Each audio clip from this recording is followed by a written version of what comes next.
Hi everyone, my name is Mia Sessom and I am one of the dyslexia interventionists with HISD. So today what I'm going to be showing you guys is how to read a story as if reading to a friend. And the story that I'm going to use today is Arthur's Thanksgiving.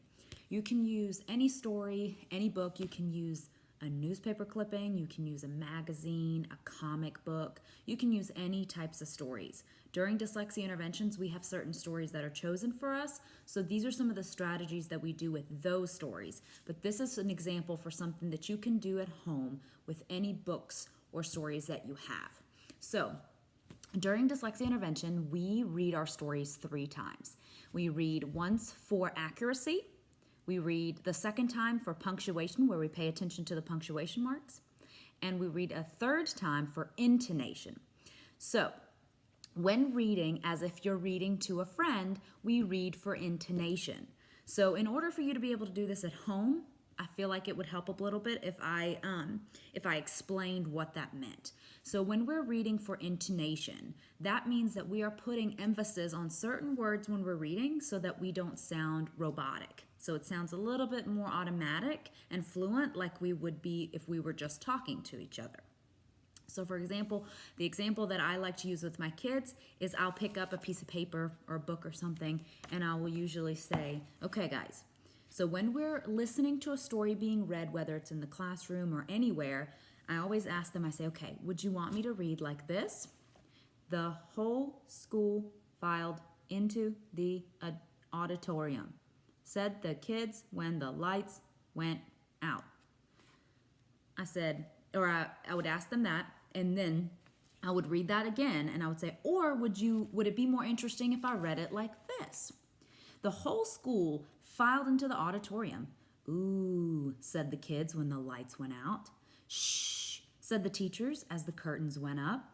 And usually they say, well, I think I would like it better the second way, because the first way usually sounds very robotic. Now with our kids, obviously they are not fluent readers. They are still struggling. So we want to make sure that we decipher that it's okay as they're learning to be fluent readers, that sometimes things are going to sound robotic.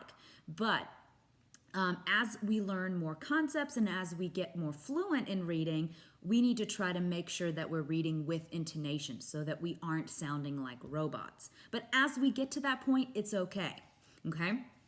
So I'm going to go ahead and turn around my camera, and I'm going to show you something that I do with my kids to kind of review intonation a little bit before we start reading. Okay? So I'm going to turn around my camera. Give me 1 second. Okay. So on my board, you will see 3 sentences. You can choose any 3 sentences, short sentences, that you'd like. I usually try to keep them 4 words or less because this seems to work the best. So today I chose the sentence, the dog ate. And I write that 3 times on a piece of paper, usually on the whiteboard that's by me. And I tell them, okay, we are going to read these sentences aloud, and you're going to listen to me, and then you're going to try. But if you notice, I'll have a different word underlined in each sentence. That's because I want to put emphasis on a different word every time I read each sentence. What emphasis means is basically what intonation means. You want your voice to go up a little bit higher when you're putting emphasis on the word that's underlined so that you sound like you're having a conversation, so that you don't sound like you're reading robotic, because we want to make sure that we're sounding like we're reading as if we're speaking to a friend. We want it to be very natural when we're reading because that's the way kids enjoy listening to reading. So the first sentence, the dog ate, I underlined the word the. And so I'm going to read this sentence and put emphasis on this word. The dog ate. See how my voice changed when I read that word? That's what we want. Let's go down to the second sentence. This time we're putting emphasis on the second word. The sentence is the dog ate again, but we're making sure our voice goes up on this word, okay? The dog ate. That even sounded different than this. This we said, the dog ate. Here we said, the dog ate. And my voice went up on this word. okay? And this is just the way we show kids how different it can sound. And on the last sentence, we're going to put emphasis on this word, okay? So the next sentence would sound like this. The dog ate. See how all three sentences can sound completely different, but they don't sound like this. The dog ate. The dog ate. The dog ate. That would be boring. So we are going to try to put emphasis on certain words so that we are not sounding robotic and we're sounding a little bit more fluent. So I'm going to read a couple of pages from Arthur's Thanksgiving, and I'm going to show an example of how I try not to read when I'm reading to the kids and the way that I encourage kids not to read when they're reading text that is familiar to them. Because keep in mind, we usually read our text 3 times, or our story, whatever we're working on, we usually read it 3 times. So they've been exposed to it 3 times by the time we get to the part where we have to read as if reading to a friend, or as if speaking to a friend, okay? So this is maybe how we might sound the first time that we read a story or a page, before we've had practice.